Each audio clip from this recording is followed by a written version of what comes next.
아니에요? 공고가 왜 붙었어 근데? 에? 문제지음 뭐라고 붙여놨던데? 자, 8번이요. 반사회적 법령이라고 되어 있죠? 자, 반사회적 법령이 보셔요. 103지반인데요. 1번.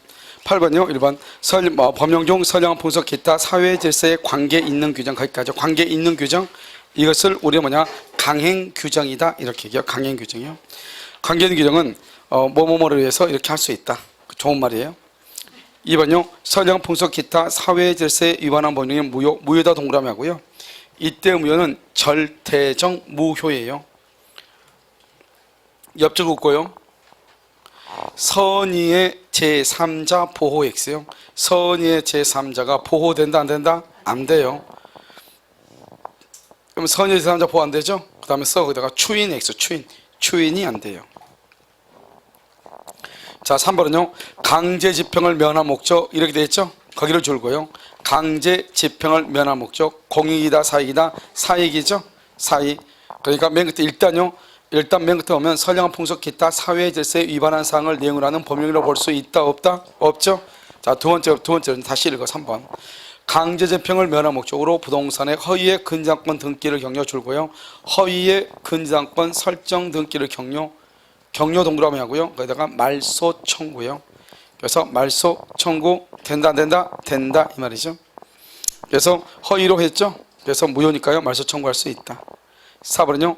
법률행위의 성립 과정에 강박이라는 불법적 방법이 사용된 데 불과한 때는 강박이한 의사표시의 하자나 의사의 흠결 이유로 효력을 논의할 수 있을지언정 반사회적 법률행위로서 무효라고 할 수 없다.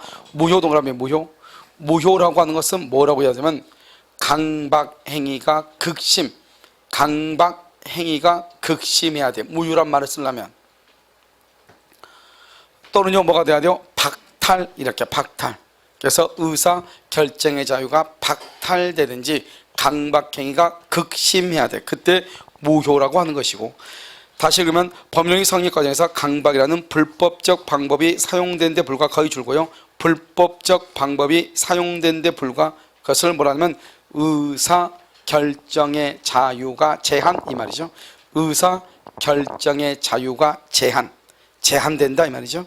그럴 때는 의사표시의 하자나 흠결 이유로 효력을 논의 이렇게 되죠.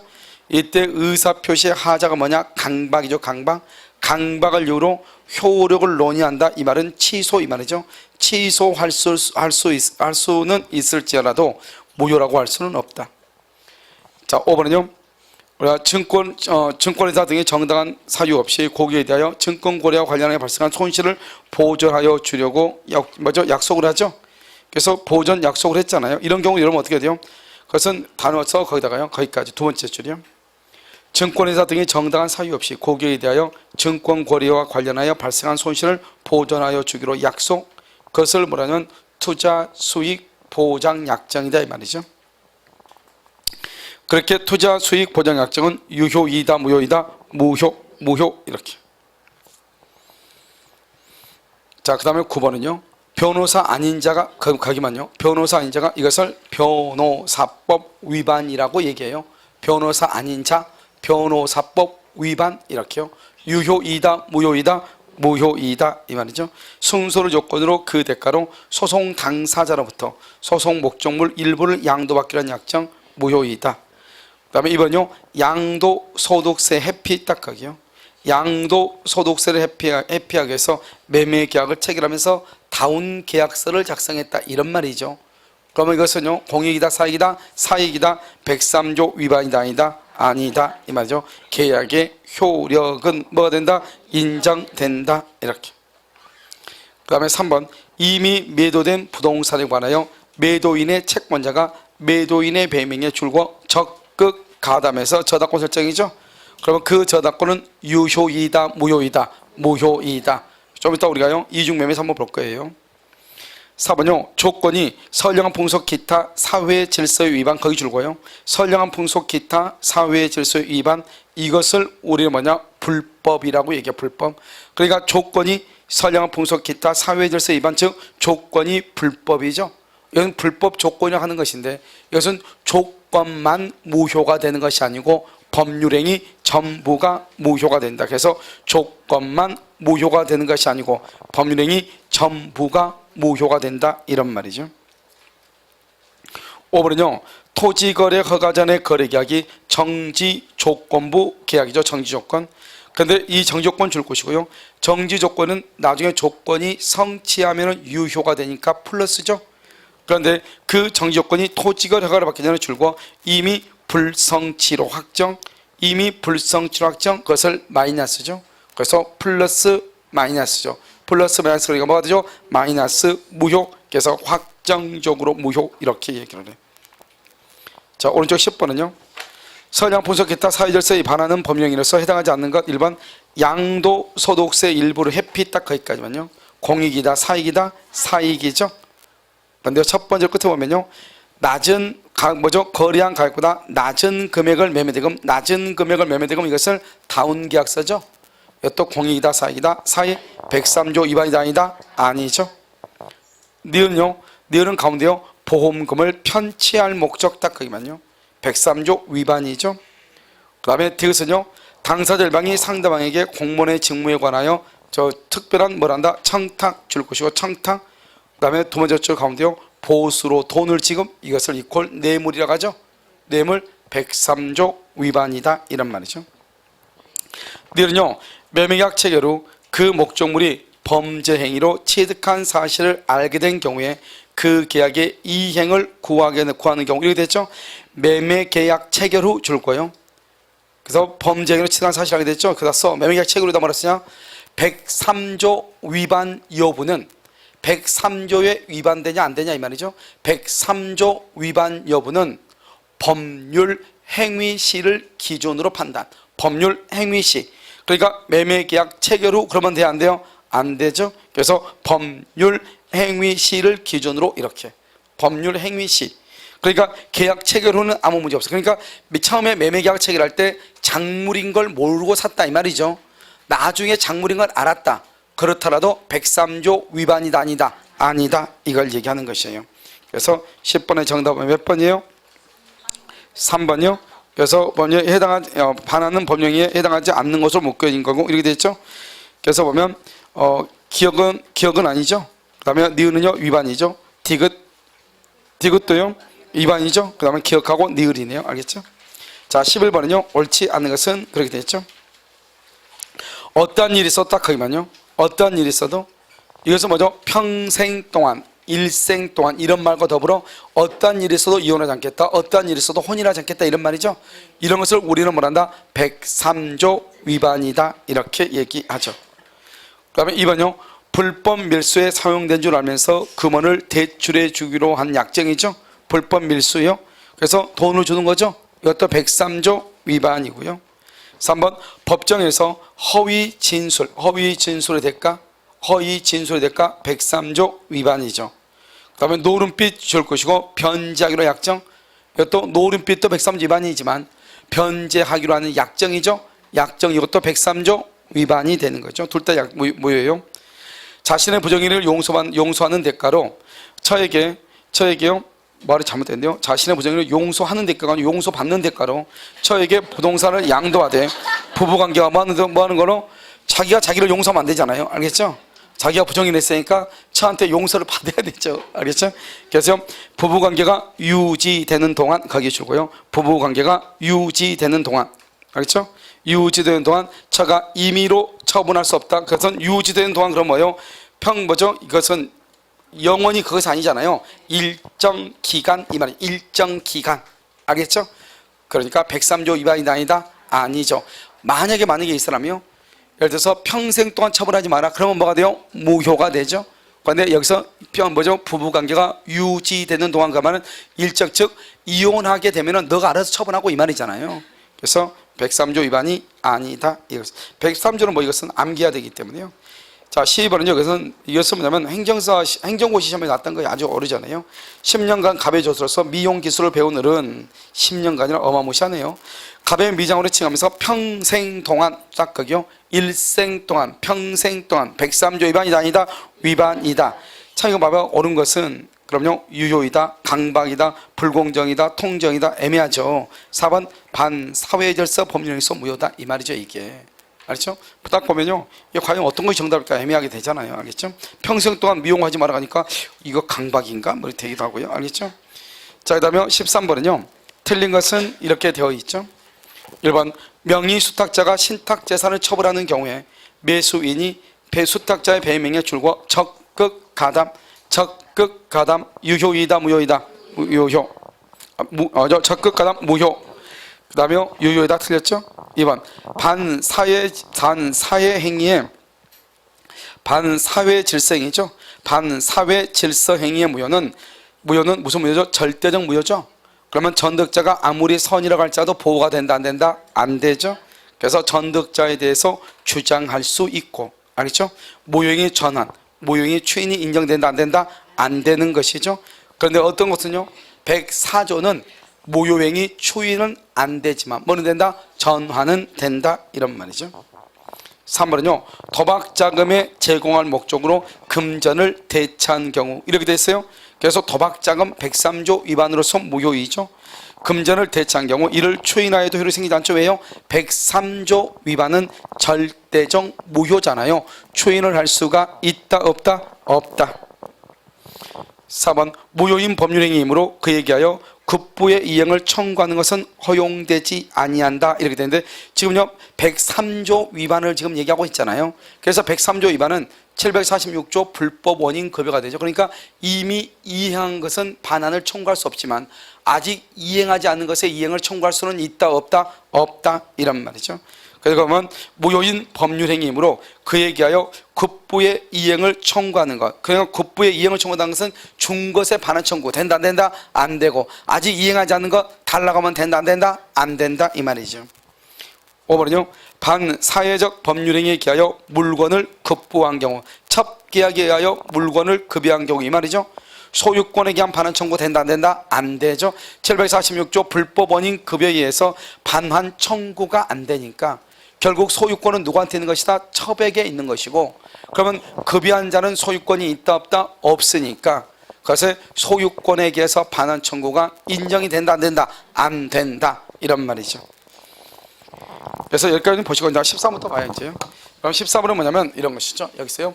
이렇게 이제 갑이 있고 여기 을이 있죠. 여기 2월 1일 중도금을 이렇게 줘야 되겠죠. 중도금이요. 그래서 을 앞으로 이렇게 미등기죠. 제1 매수인인데요. 그 다음에 이 갑이요. 여기 3월 1일 날이요. 3월 1일 날 이렇게 병한테 이렇게 처분하죠. 병한테요. 병이 제2 매수인이죠. 제2 매수인이요. 그래서 이건 제1 매수인이고요. 여기는 제2 매수인 이렇게 되어 있잖아요. 그럼 여기가 제1 매수인이고 여기는 제2 매수인 이렇게 되어 있죠. 그런데 이 사람이 제2 매수한테 등기했다 이 말이죠. 그런데 이 제2 매수인이 갑하고 을하고 제1의 매매 계약이 있다고 하는 것을 알든지 모르든지 악이든지 선이든지 관계없이 무조건 뭐가 된다? 소유자가 돼요. 왜냐하면 모든 채권자는 평등하기 때문에요. 그러면 소유자가 된다? 그러면 어떻게 등기를 병한테 줬죠? 그러면 일단 갑은 을한테 등기를 해줄 수가 없잖아요.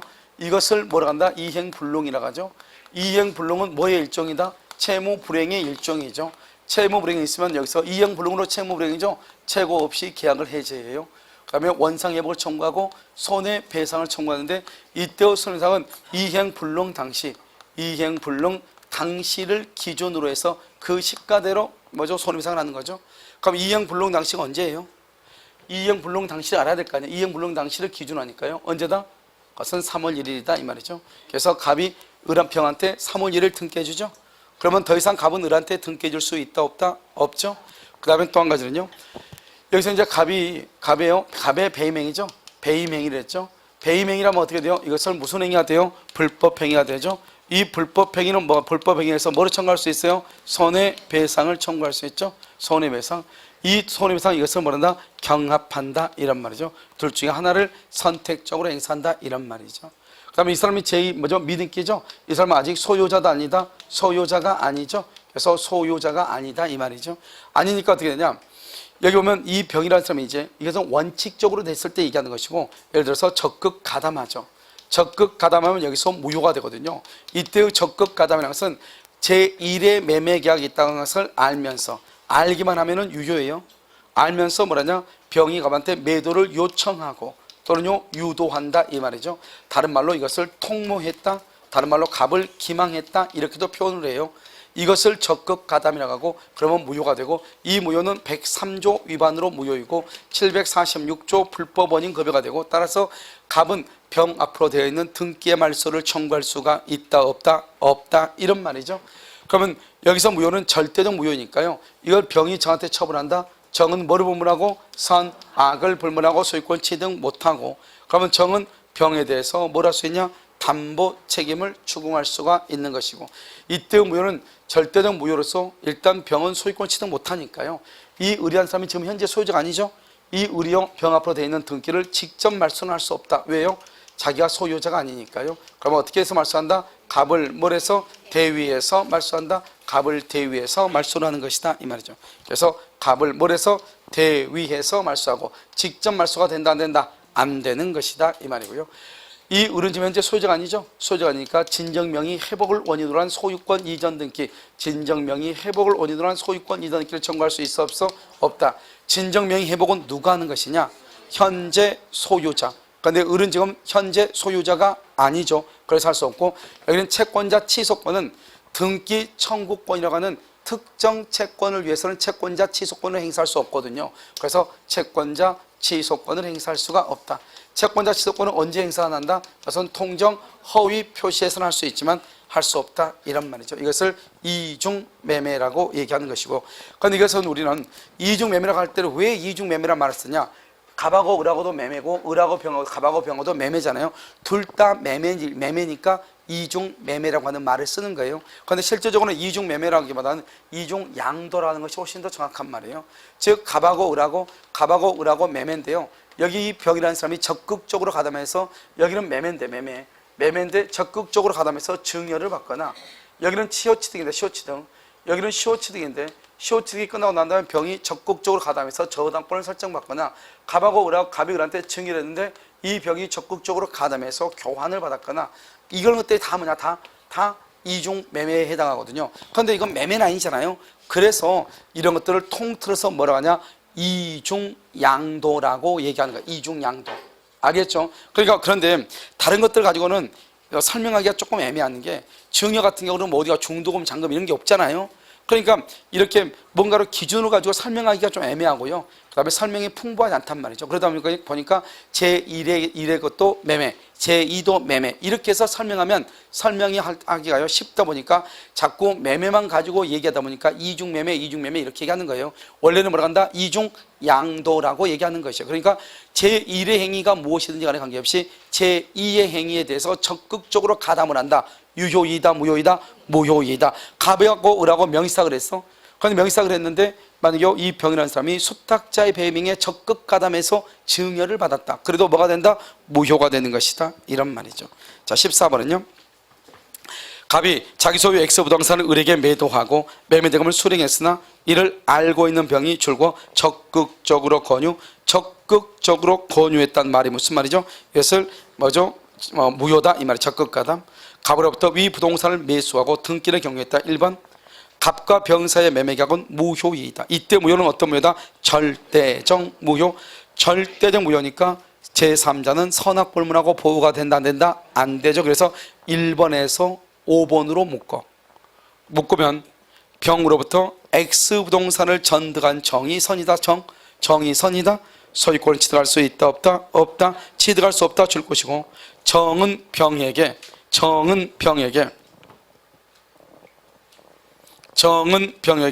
570조 담보책임 추궁, 570조 담보책임을 추궁을 해. 이런 570조 담보책임 뭐가 있어요?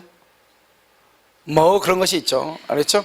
그래서 매수인은 선악불문하고 계약을 해제하고, 그 다음에 선인 경우에 손해배상 청구하고, 손해배상은 이행 이익 배상이고, 제책기간은 몇 년이다? 없다 이 말이죠. 없다. 그렇죠? 왜요? 선악불문하고 계약을 해제한 경우는 제책기한이 있다 없다? 없죠. 그래서 570조 전부 타인의 권리와 576조 저당권 전세권의 행사의 경우는 제척기간이라는 말이 있어 없어? 없다. 왜요? 둘 다 선악불문하고 계약을 말 수 있다, 해제할 수 있다 이런 말이죠. 2번 을은 갑에 대하여 소유권 이전 채무의 불행을 이유로 왜요? 을은요, 갑이라는 사람이 지금 뭐죠? 병한테 등기를 해줬으니까 이행불능이죠. 이행불능이니까 최고 없이 계약을 말 수 있다. 해제하고 손해가 있으면 뭐를 청구해? 손해배상을 청구하는데 이때 손해배상 청구 줄 것이고, 이행불능 당시를 기준, 이행불능 당시를 기준으로 한다. 근데 여기서 이행불능은 언제다? 제2매수인에게 등기를 해줄 때, 제2매수인에게 등기해주면 더 이상 매도인한테는 등기를 할 수 있다 없다? 없다, 이런 말이죠. 3번 을은 갑을 뭐하지 않고 대위하지 않고 병에 대하여 직접 등기의 말소를 청구할 수 있다 없다? 있어 없어? 없죠. 왜요? 을은 현재 소유자다 아니다? 아니다. 소유자가 아니다. 4번 을은 소유권 이전 청구권의 보존을 위하여 갑과 병 사이의 매매 계약에 대해서 채권자 취소권을 행사할 수가 있다 없다? 채권자 취소권이 안 되죠. 채권자 취소권을 행사해 줄 것이고, 그것은 통정 허위 표시, 통정 허위 표시에서 하는 것이다, 이런 말이죠. 그 다음에 15번은요, 갑은 을과 매매계약 체결하고 대금 전부로 지급받았으나 부동산 가격이 폭등하자 다시 병에게 매도하고 소유권 이전케 해줬다. 옳지 않은 것은 1번 이중 매매라는 사실만으로 당연히 무효가 되는 것은 아니다. 무효 동그라미, 무효란 말을 쓰려면 반드시 무슨 말이 들어가야 돼? 사자성어 적극가담이 들어가야 돼. 알겠죠? 그래서 적극가담. 2번 갑과 병 간의 계약이 유효하면, 갑과 병 간의 계약이 유효하다 말은 적극가담이다 아니다? 아니다, 이 말이죠. 갑의 을에 대한 소유권 이전 의무는 뭐가 된다? 이행불능 줄 것이고, 그래서 최고 없이 해제, 이렇게 최고 없이 해제할 수 있다. 3번 갑과 병 간의 계약이 무효가 아닌 한 먼저 소유권 이전을 마친 병이 소유권을 취득한다. 먼저 등기한 사람이 소유권 취득하죠. 이것을 우리가 말한다 선행의 원칙이라고 얘기한다. 즉 갑하고 을하고가 제1매매죠. 갑하고 병하고가 제2매매죠. 둘 다 등기하기 전까지는 등기 청구권이라고 하는 채권만 가지고 있단 말이죠. 그래서 채권은 모든 채권자는 평등하죠. 채권자 평등의 원칙에 의해서 선행의 원칙이 적용돼 먼저 등기를 격려받은 사람이 우선하죠. 그러니까 반드시 제2매수인 소유자냐, 그건 아니고 갑하고 을하고 갑하고 병하고 계약을 했죠. 그런데 만약에 을이 먼저 등기를 받을 수 있죠. 그러면 제1매수인이 뭐가 된다? 소유자가 되죠. 그런데 보통 책에서나 문제에서는 다 제2매수인 앞으로 등기됐다 그러니까 어떤 학생들은 제2매수인만 소유자가 된다 이렇게 착각하는데 그렇잖아요. 만약에 제1매수인한테 등기해 줄 수 있어 없어? 있죠. 있다니까요. 채권자는 평등하니까. 그러면 해주면 제1매수인이 소유자가 될 수도 있는 거예요. 그런데 이제 문제를 구성하거나 기본서에서 설명을 할 때는 항상 제2매수인한테 등기가 된다 이렇게 생각하니까 제2매수인만 소유권을 취득한다 이렇게 착각하면 큰일 나는 것이에요. 알겠죠? 그 다음에 4번 갑병이 갑을 간에 매매계약 체결이 되었다는 것을 알고 있었다 줄 것이고, 악이죠. 악의는 이퀄 적극가담 X죠. 적극가담이 아니죠. 적극가담이라는 것은 매매계약이 있다고 하는 사실을 알고 매도를 요청하고 유도하여 계약 체결에 이르러야 되죠. 그래서 갑과 병 간의 계약은 유효이다 무효이다? 유효이다. 유효. 5번 갑병 간의 계약이 무효라고 하더라도 을이 병을 상대로 직접 자신에게 등기를 이전할 것을 말 수는 없다. 청구할 수는 있다 없다? 없다. 그럼 어떠한데 을은 갑을 대위하여 말소해야 된다. 말소. 그러고 나서 이전 등기를 해야죠. 자, 이제 이것은 이제 우리가 뭐란다? 이중매매다 이렇게 얘기하고요. 이중매매는 논점이요. 여기 있는 것밖에 없어요. 알겠죠? 자, 그 다음에 또 뭐가 냐면 이제 불공정한 법령이죠. 그럼 불공정한 법령이는 뭐냐? 이렇게 이제 갑이라는 사람이요 1억 원짜리 건물을 을한테요 얼마에 팔냐? 2천만 원에 팔고 2천만 원. 그러면 5배 차이가 나죠. 2천만 원. 그러고 나서 을한테 이렇게 등기를 해준다 이 말이죠. 왜 이 사람이 갑이라는 사람이 왜 1억짜리를 2천만 원에 팔았냐? 이것을 객관적 요건이라고 하고 이것을 주관적 요건이다 이렇게 얘기하죠. 이 객관적 요건은 뭐죠? 그래서 급보와 뭐죠? 반대급보죠. 급보와 반대급보 간의 현저한 불균형이죠. 현저한 불균형 이렇게요. 그래서 현저한 불균형은 3배에서 4배 차이가 있었는데 여러분 급보가 있고 뭐가 있죠? 반대급보가 있죠. 그러니까 이것을 우리는 뭐란다? 유상행위다 이렇게 얘기하고, 유상과 반대가 있는 게 무상이죠. 보상이라든가 또는 기부라든가 증여는 된다 안 된다? 안 되는 것이고, 유상이니까 유상행위는 유상계약이란 거잖아요. 그러니까 원래는 단독행위는 안 되죠. 단독행위는 안 되는데 채권을 포기한다. 그럼 채권을 포기한다는 건 다른 말로 뭐죠? 채무를 뭘 한다? 면제한다. 똑같은 말이잖아요. 이것도 불공정한 법령을 인정을 했어. 그러니까 채권 포기나 또는 채무 면제를 뭐라고 얘기해? 그것을 단독행위라고 하죠. 단독행위도 인정하고요. 원칙적으로 불공정한 법률행위죠. 법률행위니까 법률의 규정하고는 다르잖아요. 그런데 경매라고 하는 것은 법률의 규정 187조에 의해서 인정되는 거거든요.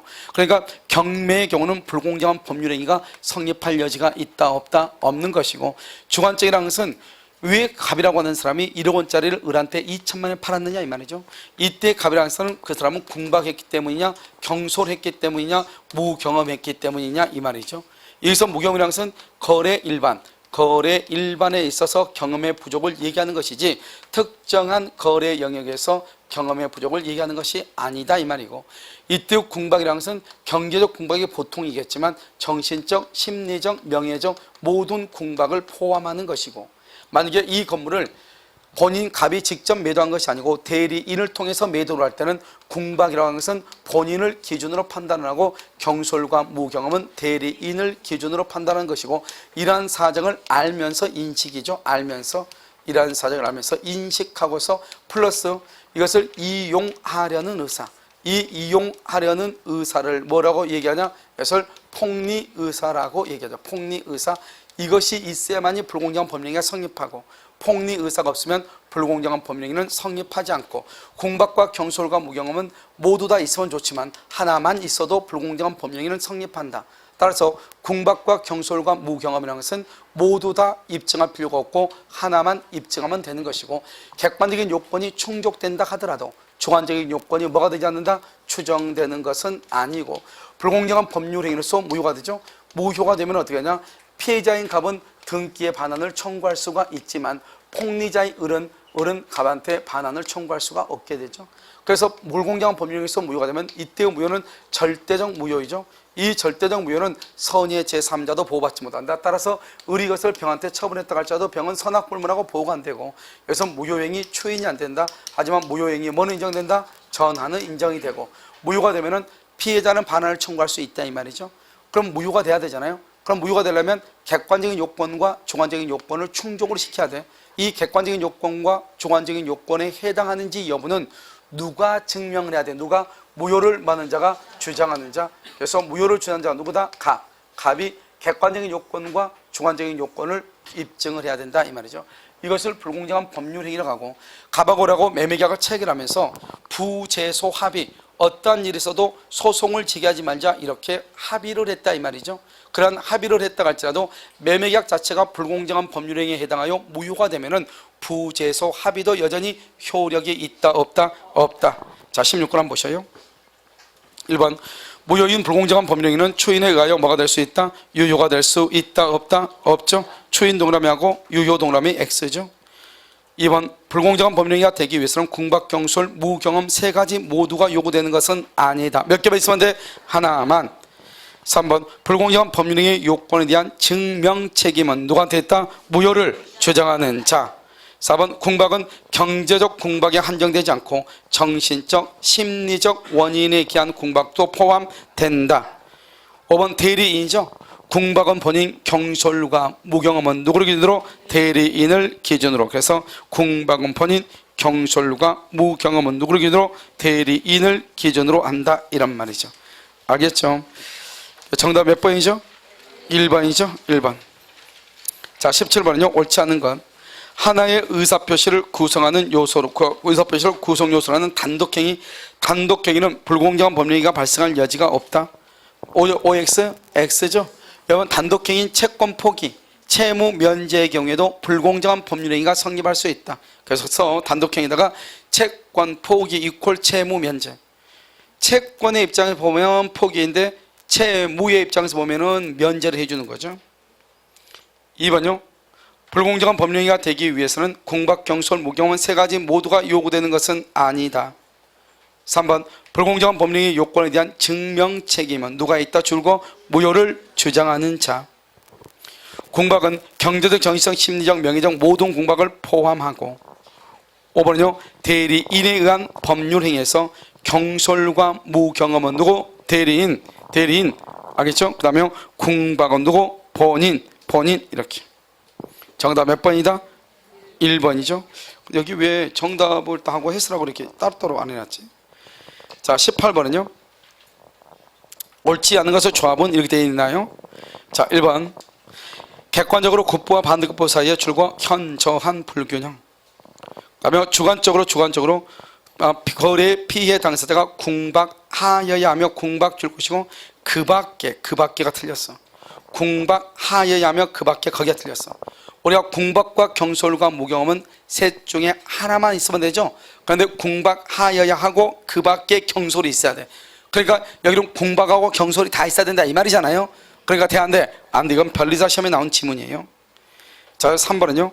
궁박이라고 하면 급박한 공공을 의미한다. 경제적 줄 것이고 두 번째 정신적, 그 다음에 심리적, 그 다음에 맨 끝에요. 무경험이라 하면 특정 거래 영역에서 요구되는 경험의 부족을 의미한다.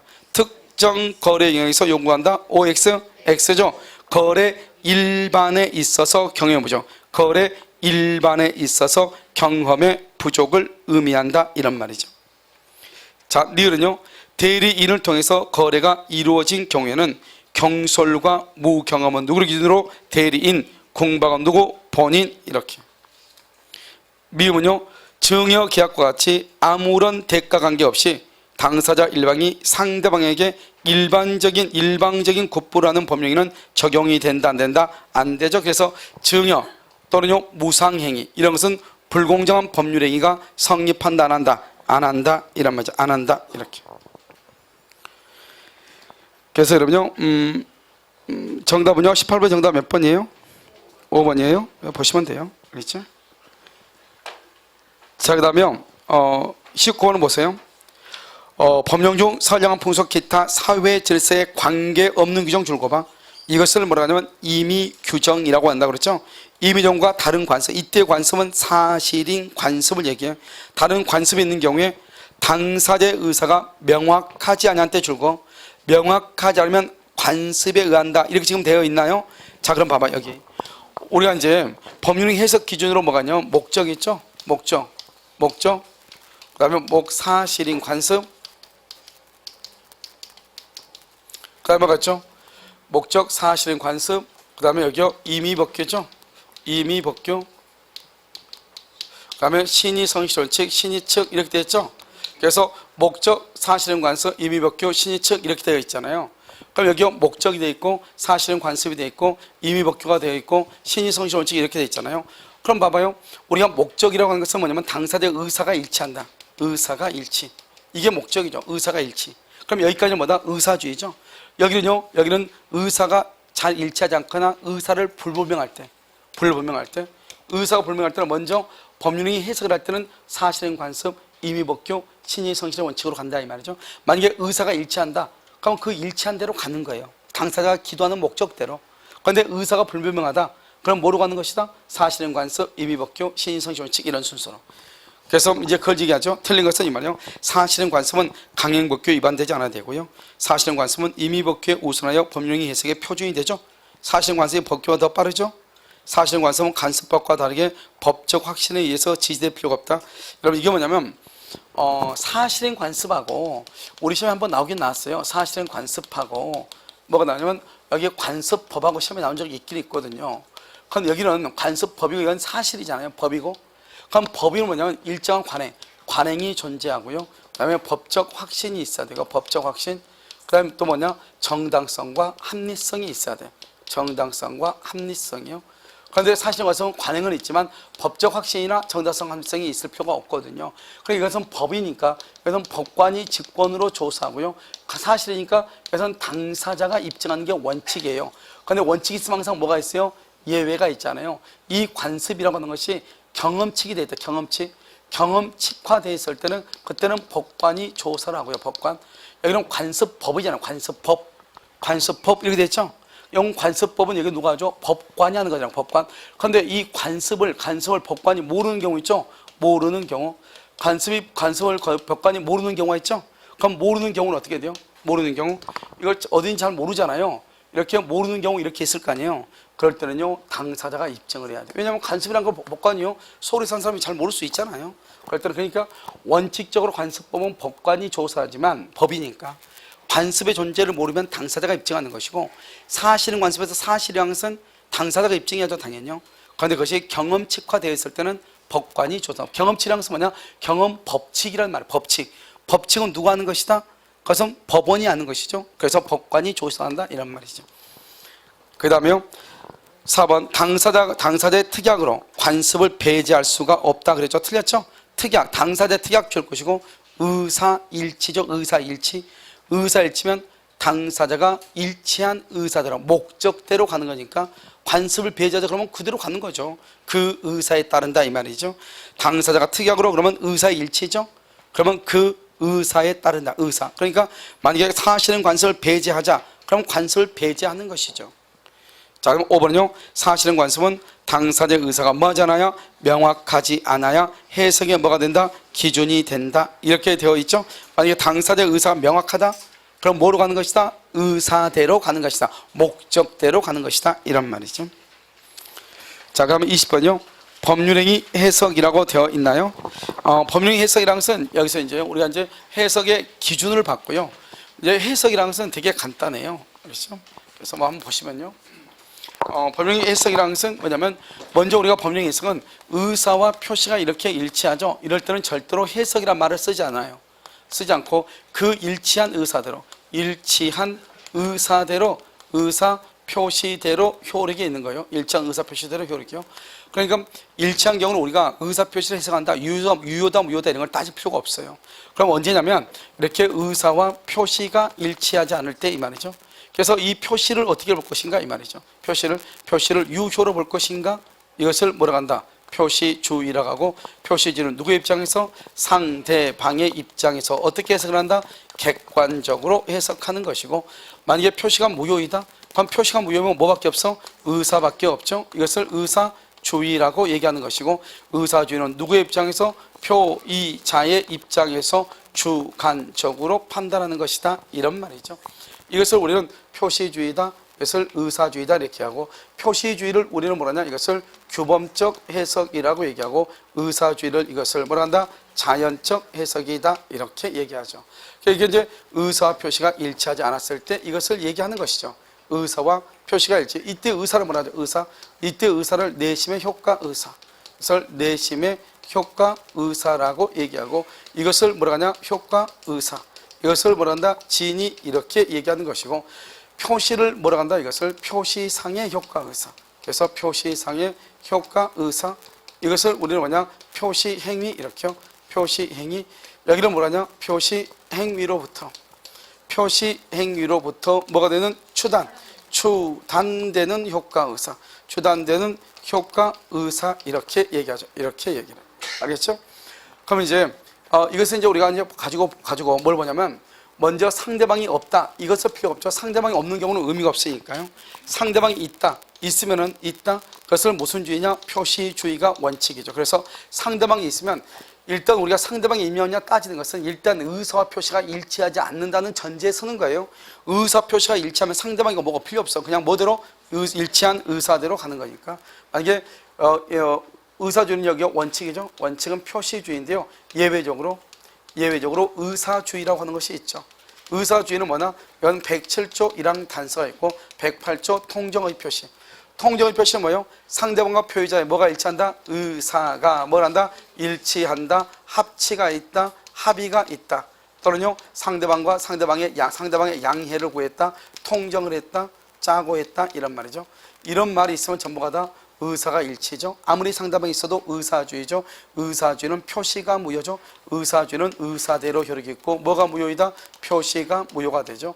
107조 1항 단서는요, 상대방의 그 사실을 뭐랬거나 알았거나 알 수 있었을 때 이런 말이죠. 이렇게요. 그래서 이걸 가지고 지금부터 우리가 이제 설명을 해. 자, 20번 한번 보셔요. 통설은 법률행위 해석은 법률 문제이다. 그래서 법률 문제 줄 것이고 상고심의 심판 대상이다. 이렇게요. 자, 그러면 우리가 이제 법률행위를 해석하잖아요. 봐봐. 이 법률행위 해석에 대해서 이제 우리가 본단 말이죠. 우리가 이제 우리 재판이 1심 재판이 있고 2심이 있고요. 그다음에 3심제. 우리가 원래는 헌법상은 3심제가 아니에요. 반드시요. 여러분요. 그래서 2심제 하는 데 있어 국회의원 선거 같은 거 2심제예요. 알겠죠? 그다음에 여기요. 1심, 2심, 3심 있으면 1심은 지방법이요, 보통요. 2심은 고등법원이고요. 3심은 대법원이거든요. 대법원. 그런데 1심과 2심을 뭐란다? 우리 이것을 사실심이다 이렇게 얘기하고요. 대법원을 우리가 법률심이다 이렇게 얘기해요. 이 법률심을 뭐라 한다? 이것을 상고심이다 이렇게 얘기해. 알겠죠? 그래서 이제 보면 예를 들어서 사실이라고 하는 것은 뭐냐? 여러분 봐봐요. 이게 지금 무슨 색깔이에요? 이게 무슨 색깔이에요? 바다 색깔인가? 바다 색깔? 그냥 바다 색깔이라고 해. 그럼요, 여기 지금 바다 색깔인데요. 바다 색깔인데 어떤 사람이 여기다가 이게 녹색이라고 따진단 말이에요. 그러면 이건 녹색이냐 바다 색깔이냐는 것은 사실의 문제이죠. 이런 것들은 1심과 2심에서 결정을 내리는 거예요. 그 다음에 대법원은 이것이 파란 색깔이냐 바다 색깔 이걸 가지고 따지는 게 아니에요. 대법원에서 뭘 가지고 따지냐? 그러면 이것이 만약에 바다 색깔이었을 때는 무슨 법을 적용하고 그 다음에 파란색일 때는 무슨 법을 적용할 것인가 이게 있을 거 아니에요. 그 법의 적용을 잘못했을 때 대법원에서 판결을 하는 것이에요. 알겠죠? 그러니까 그것을 법률심이라고 그래. 한마디로 얘기하면요. 그러니까 우리가 이 법률의 해석의 문제를 법률의 문제로 본다. 그러면은 상고 이유가 된다 이 말이고 법률심이니까. 만약 이것을 사실의 문제로 본다. 그러면 상고라고 하는 말을 쓸 수가 있다 없다? 없다. 그것을 얘기하는 것이에요. 이번 의사표시 해석에 있어서 당사자의 진정한 의사를 알 수 없다 줄고 진정한 의사를 알 수 없다. 여러분 의사하고 표시 중에서 의사 모른다잖아요. 그럼 뭐밖에 없어? 그럼 표시밖에 없잖아요. 알겠죠? 의사표시의 요소가 되는 것은 표의자가 가지고 있던 내심의 효과의사다. 표시상의 효과의사다. 표시상의 효과의사죠. 3번 해석은 자연적, 규범적, 보충적이 있고 자연적, 규범적은 묶고 자연적, 규범적 해석을 묶었어요. 그래서 뭐냐면 법률 행위를 성립시키기 위해 이렇게 써. 자연적 해석하고 규범적 해석은요. 법률 행위를 성립시키기 위해서 하는 것이고 그 다음에 여러분요. 밑에 보면 옆에 보충적 해석이 있나요? 그래서 그 보충 해석은 성립 후 틈이나 간극이 있을 때 성립한 후에 틈이나 간극이 있을 때 그것을 메꾸기 위해서 하는 것, 메우기 위해서 하는 것 그것을 뭐라고 표현한다? 뭐라고 해? 보충적이다. 보충적? 그럼 보충적은 누구의 입장에서 메운다? 누구의 입장에서? 제3자. 제3자를 누구냐? 법관의 입장에서 이 말이죠. 4번 규범적. 봐봐 여기 봐봐 여기 보면 여러분 여기 봐. 규범적이란 말은 뭐다? 그것은 표시주의죠. 누구의 입장에서? 상대방의 입장에서 어떻게? 객관적인 의미를. 그래서 봐봐 규범적은 규범적 줄 것이고 바로 옆에 상대방의 시각 줄 것이고 표시행위 줄 것이고 알겠죠? 그 다음에 바로 옆에 법률행위 성립을 인정 줄 것이고 내가 방금 3번에서 뭐라고 그랬어? 자연적과 규범적은 성립시키기 위해서라고 그랬죠? 그런데 보충적은 성립한 후에 뭐가 있을 때 틈이나 간극이 있을 때 그렇게 얘기했죠? 그것을 얘기해. 자연적은요 의사표시가 일치하지 않는 경우 표현의 문자적 언어적 의미에 구속되지 않고 무슨 말이야? 표현의 문자적 언어적 의미에 구속되지 않는 말은 표시하고 관계없이 그 말이잖아 지금. 그럼 표시하고 관계없으면 뭐밖에 없어? 그러니까 당사자의 진위를 밝히는 것이다. 여기요 진위가 뭐예요? 진위 여기 진위가 뭐예요? 진위 알겠죠? 진위가 뭐다? 의사다 이 말이죠. 의사 알겠죠? 자 21번 옳은 것은요 법률행위의 해석은 문구에 구애받지 않고 어디까지나 당사자가 표시행위에 보유한 말이 안 돼 앞뒤로 내심의 효과. 지금 이것은요 앞하고 뒤하고 다 관계없어. 알겠죠? 그럼 봐봐 여기 지금 뭐라고 됐죠? 문구에 구애받지 않고 어디까지나 당사자가 표시행위에 보유한 내심적 의사에 따른다. 이러면 우리가 법률행위 해석은 뭐냐? 원칙적으로 대부분은 법률행위 해석은 표시주의예요. 규범적 해석이라고. 우리나라는요 의사표시가 일치하지 않을 때 누구의 입장에서? 상대방의 입장에서 뭘 가지고? 표시를 뭐란다? 표시행위에 어떤 것을? 객관적 의미를. 그래서 원칙적으로 법률 해석은 상대방의 입장에서 표시행위의 객관적 의미를 합리적으로 해석하는 것이에요. 알죠? 그것을 우리 민법에 있어서 법률행위 해석의 원칙이에요. 다른 말로 무슨 해석? 규범적 해석. 무슨 주의? 표시주의. 누구의 입장? 상대방. 무엇을 가지고? 표시행위. 어떻게? 객관적으로 이렇게. 알겠죠? 그것을 얘기를 해요. 2번 당사자가 모두 당사자란 말은 갑하고 을을 얘기하죠. 갑하고 을이란 말이 무슨 말이다? 상대방이 지금 있다 없다? 있다는 말이죠. 그런데 갑하고 을하고 모두 X 토지를 매매하기로 합의한 거야. 합의. 여기 봐봐, 여기 봐봐. 지금 상대방이 있죠. 상대방이 있는데 무슨 말이 나왔냐? 지금 합의라는 말이 나왔네. 합의라는 말. 그러면 무슨 주의다? 의사주의. 뭐가 무효? 표시가 무효. 뭐대로 효력이 있어? 의사대로 효력이 있어. 뭐 인생 끝났네. 그러면요, 당사자 모두 X 토지를 매매하기로 합의했으나 그 지번을 착가가 차고 동그라미 차고 계약서에 Y 토지로 표시 그러든지 말든지 무슨 토지에 대해서 계약이 성립해? 의사주의 X 토지. Y 토지에 대한 계약서는 유효이다 무효이다? 무효이다. 착각이라고 하는 말이 있죠. 착오를 이유로 취소할 수 있다 없다? 착오를 이유로 취소할 수 없다 이 말이죠. 여러분 봐봐. 착오라고 하는 것은 뭐냐? 착오는 나 있죠. 나 한 사람의 의사와 표시가 일치하지 않고 일치하지 않은 것을 내가 모르고 있는 걸 착오라고 그래. 그러니까 의사와 표시가 일치하잖아. 그것을 내가 지금 모르고 있어. 그걸 착오라고 그래. 그런데 지금 여기는 우리 두 사람이 X 토지에 대해서 계약을 하기로 X하고 Y가 있는데 X 토지를 계약하기로 둘이 합의를 했어. 실수해가지고 바로 옆에 있는 Y 토지를 등기했다 이 말이잖아요. 그런데 이미 두 사람 간에는 뭐가 있어? X 토지에 대해서 뭐가 있어? 합의가 있죠. 합의가 있어. 무슨 주의? 의사주의. 그러니까 의사주의인데 두 사람이 다 착각해서 Y 토지를 등기했죠. 한 사람의 의사 표시가 일치하지 않고 일치하지 않은 것을 표의자가 모르는 걸 착오라고 하는데, 한 사람의 의사 표시가 일치하지 않은 것이 아니고 두 사람의 의사가 일치했으나 두 사람 다 착각해서 다른 토지를 등기했잖아요. 한 사람이 착각한 게 아니죠. 이것을 우리는 착오라고 한다 안 한다? 안 한다 이 말이죠. 그래서 왜 그러냐? 두 사람이 일치한 의사 X 토지에 대해서 매매 계약이 뭐하기 때문이다? 성립하기 때문이다. 이런 말이죠. 처음부터요. 그래서 착각 취소할 수 없죠. 자, 3번은요. 매매 계약상 계약사항에 대한 이의가 생겼을 때는 줄고요. 매도인의 해석에 따른다. 그것은 맨 끝에요. 법원의 법률행위 해석권을 구속하지 않는다. 이 말은 무슨 말이죠? 법률행위 해석권 가로 묶어봐. 그것은 오직 법원에만 있어. 법원에서만 해석을 해. 법원에서만. 그러니까요, 매도인의 해석에 따른다 그런 건 없어. 모든 법률행위 해석권은 오직 법원에만 있는 거예요. 그러니까 우리가 두 사람 간의 합의가 모두가 다 유효한 것은 아니다 이 말이죠. 알겠죠? 그것은요, 법의 테두리 내에서 허용되는 한도 범위에서 당사자의 사적 자체가 인정되는 것이지, 당사자가 그 사적 자체 범위를 벗어나는 약정은 효력이 있다 없다? 없다 이런 말이죠. 그 다음에 당사자의 의사가 명확. 그럼 의사가 명확하죠. 그러면서 거기다가 일치한 의사대로. 아까 우리 얘기했죠. 목사 임신. 의사가 명확하지 않을 때는 사실인 관습이 법규에 우선하지만, 명확하죠. 우선한다 안 한다? 안 한다. 5번 관습법은 법령으로서의 효력이 없는 단순한 관행이다. 관습법은요, 법령으로서 효력이 없는 단순한 관행으로서 법률행위 당사자의 의사를 보충함에 그친다. 이렇게 돼 있어요. 이건 관습법을 뭐로 바꿔야 되냐? 사실인 관습으로 바꿔. 사실인 관습. 사실인 관습은 법령으로서 관행이 없는 단순한 효력이 없는 단순한 관행이에요. 당사자의 의사를 보충함에 만다 그친다 이런 말이죠. 정답 몇 번이다? 3번이죠. 자, 22번이요. 틀린 것은요, 법률행위 해석에는 자연적 교감적 보충력이 있고 상대방이 없죠. 없는 동그라미. 자연적 해석이 전형적으로 적용되죠. 없는 것은 뭐였다? 재단법인 설립행위라고 얘기해. 재단법인 설립행위 이렇게요.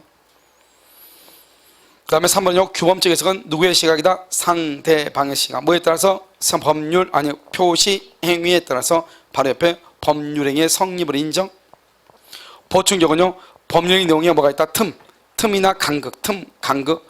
그래서 해석에 의해서 보충 줄 것이고, 해석에 의해서 보충 거기다서 제3자의 입장에서 제3자의 입장. 그럼 제3자가 누구죠? 법관이죠. 제3자의 입장에서 이 말이고. 5번이요. 보충 해석은 이런 봐봐. 단독행위가 틈이 크겠어요? 계약이 틈이 크겠어요? 이러면 단독행위, 나 혼자 하는 게 단독행위잖아요. 내 생각하고 표시하고 차이가 있으면 얼마나 있겠어요? 그런데 계약은요, 두 사람 간의 계약이 두 사람 간의 거죠? 서로가 의사가 완전히 다르죠. 무슨 말인지 알겠죠? 그래서 우리가 뭐라죠? 계약할 때요, 거기 신발장이 좀 너무 낡던데, 뭐 그런 건 뭐 아무것도 아닙니다. 뭐 서로 얘기하면 됩니다. 이렇게 얘기한다. 매도인은요, 그럼 매수인은 뭐라냐? 고쳐준다고 했다고 이렇게 얘기를 해요. 고쳐준다고 했다고. 그렇잖아요. 그러니까요, 우리는요, 그 사람 뭐냐, 그건 뭐, 아니 나는 그거 별거 아니라고 생각했는데 그거 괜찮은데 이렇게 얘기했다는 거고, 상대방은 뭐라고 한다? 매수인은 아니 내가 전화했을 때 얘 그런 건 별거 아닙니다, 그렇게 하지 않았냐, 그건 고쳐준단 말 아니냐. 서로가 싸울 수 있어 없어? 있죠. 그러니까 두 사람이 있을 때 틈이나 간격이 많을 수 있지, 단독형의 틈이나 간격이 많을 수가 없다고. 그래서 우리가 보충적 해석은 주로 어디에서 하냐? 주로 계약에서 하는 것이다. 계약. 주로 계약에서 이렇게. 자, 23번 한번 봐봐요. 법령 해석하는 설명 중 잘못된 것은 이렇게 되어 있나요? 틀린 것은 1번 행위자가 타인의 이름으로 매매계약을 체결하는 경우 행위자 또는 명인 가운데 누구를 계약의 당사자로 볼 것인가 관해서 줄곧 행위자와 상대방의 의사가 일치하지 아니한 경우, 의사 표시가 일치하지 않다잖아요. 그럼 원칙적으로 무슨 주의다? 표시지. 누구의 입장? 상대방의 입장이죠. 그래서요, 여기요, 상대방이 계약의 당사자를 확정하여야 한다, 이렇게 되어 있나요? 그래서 상대방이요, 합리적인 사람이라면 누구를 계약의 당사자로 하였을 것인가에 따라서 정하는 것이에요. 알겠죠?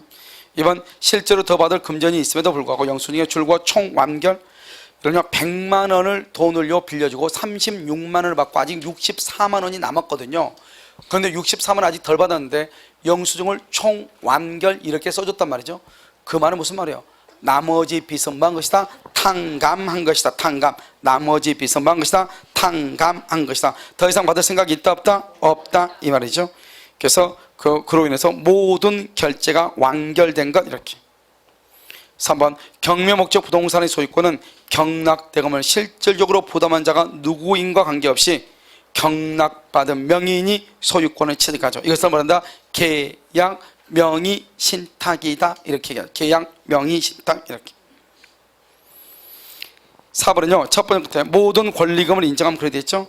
이런 모든 권리금을 인정한다는 것은 나중에 임대인이 권리금을 반환하겠다, 이 말이 아니고 임차인이 신규 임차인한테 권리금을 수령하는 것을 뭐하지 않겠다? 방해하지 않겠다. 임대인이 한 것이다? 용인한 것이다, 이런 말이죠. 5번은요, 계약의 상대방이 대리인을 통하여 본인과 사이에 계약을 체결하는데 의사가 일치할지라도 대리권이 없는 경우에는 본인은 그 계약의 당사자가 될 수가 없다, 그렇게 돼 있나요? 이런 봐봐, 계약의 상대방이요 줄고 대리인을 통하여 줄고 본인과 사이의 계약 체결, 본인, 그러면 상대방과 본인 사이에 계약을 체결하는데 의사가 일치를 했죠. 그러면 대리권이 없는 경우에는 본인은 계약의 당사자가 될 수 없다. OX, X죠. 그다음 관계없이 일단 봐봐, 이런 말이죠. 봐봐, 지금요 여기가 갑이 있고 여기 병이 있고 여기 을이 이렇게 했는데요, 대리인요, 이 병이 을하고 계약을 하지만 을을 통해서 실제로 자기는 갑하고 우리 둘이가 계약의 당사자입니다, 이렇게 얘기했단 말이죠. 이 을을 통해서 계약을 하고 있는데, 그러면 이 두 사람이 계약의 당사자를 하기로 두 사람이 합의를 했어. 합의하면 무슨 주의다? 의사주의. 뭐대로 효력이 있다? 의사대로, 일치한 의사대로. 그러니까 계약의 당사자는 상대방과 누구다? 본인이다, 이런 말이죠. 대리권이 뭐고 관계없이 상대방과 본인이 계약의 당사자다, 이런 말이죠. 알겠죠? 될 수 없다, 틀렸죠? 그래서 여기서 이제 1번 판례하고 1번 하고요, 5번하고 판례가요, 시험에 이제 5번 같은 것이 시험에 잘 나와요. 여기서 해서는요.